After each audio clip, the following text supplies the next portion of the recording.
And that's not going to necessarily be applicable to every kind of launch. So example, if you've got a $17 product in general, you want to offer at least 75% commission. If you've got a $27 product, you probably want to offer something like a 60% commission, again, minimum, right? Or that's a minimum, you probably. And then if you're talking about 37 to 197, you're probably talking about 50%. And again, that's so that we can hit our number of $1 EPC. Right? Does that make sense? So again, so if your product's going to be $17, you probably want to offer at least 75%. If your product's going to be $27, you probably want to offer at least 60%. If your product's going to be 37 to 197, you probably want to offer at least 50% in terms of commission. Right? Again, so again, these numbers not random.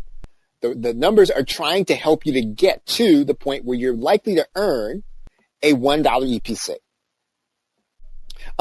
If I can increase the amount earned, I can increase the EPCs for affiliates.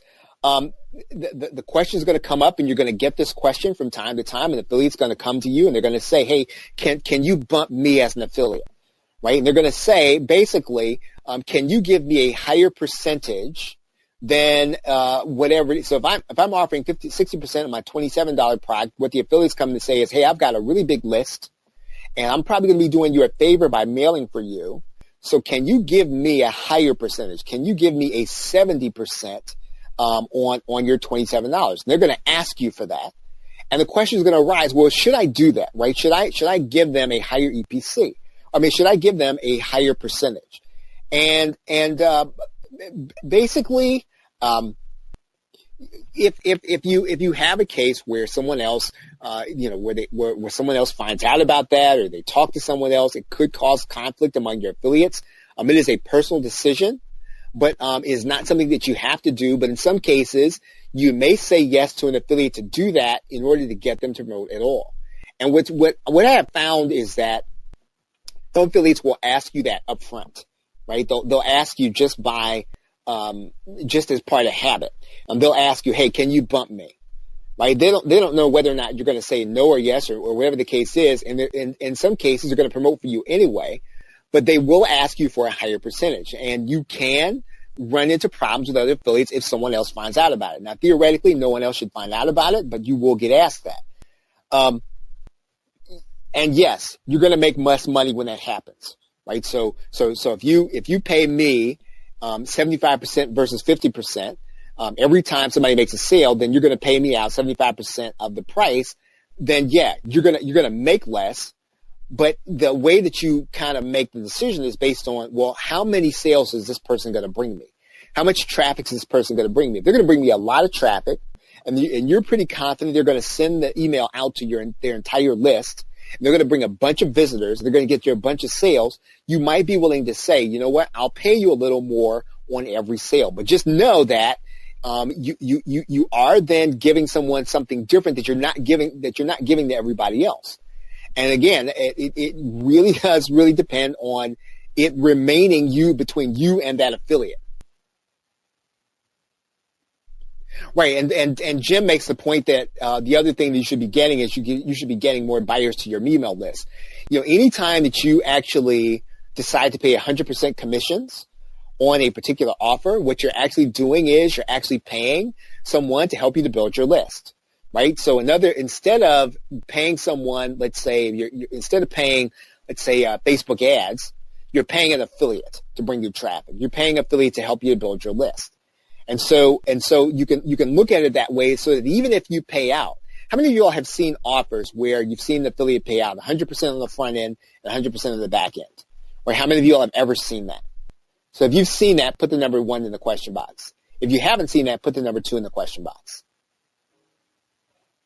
Okay, so it does come from time to time, and I'm not recommending that you do that, but you can do that if you're starting and you're trying to entice people that would not want to promote for you otherwise to come to what it is you're doing. You can then say, you know what, I can offer you 100% on the front end and 100% on the back end. And what you're trying to do is it's a list building strategy, right? Because again, the more sales that they make, right, obviously the bigger that your list is actually going to get. my personal position is long term, you want to treat all your affiliates the same. You are going to get asked that, but personally, I have resisted that. And when I will then just do something to say that I did, right? Someone says, well, can you bump me? And I'll say, okay, well, I bump you from 50 to 55%, right? So sometimes it is it is, sometimes it is an ego thing.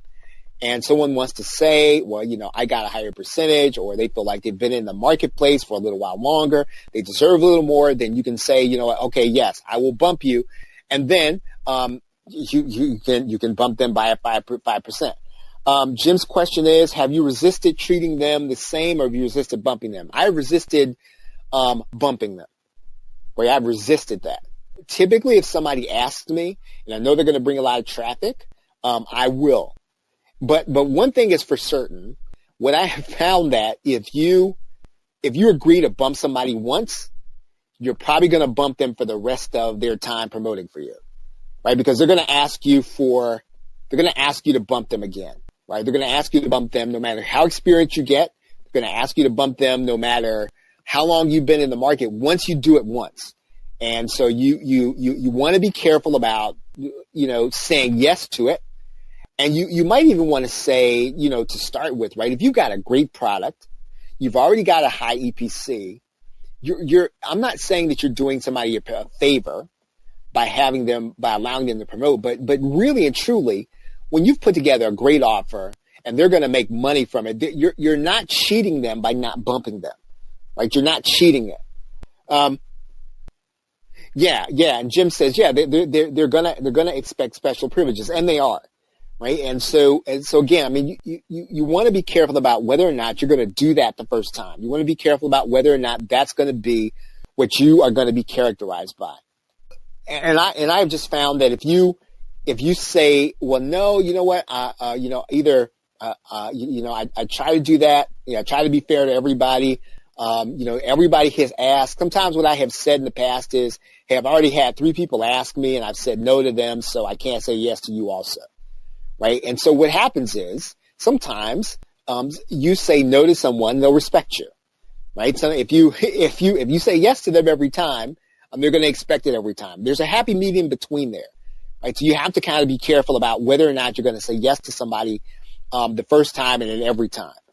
And you also, when you say no to treating one affiliate differently, then you really do preserve good relationships over time. There are such things as syndicates and other things like that. And that's not what I'm talking about. What I'm talking about is basically, you post your offer and you say you're going to pay affiliates a certain amount, and then you're going to give somebody else a special deal.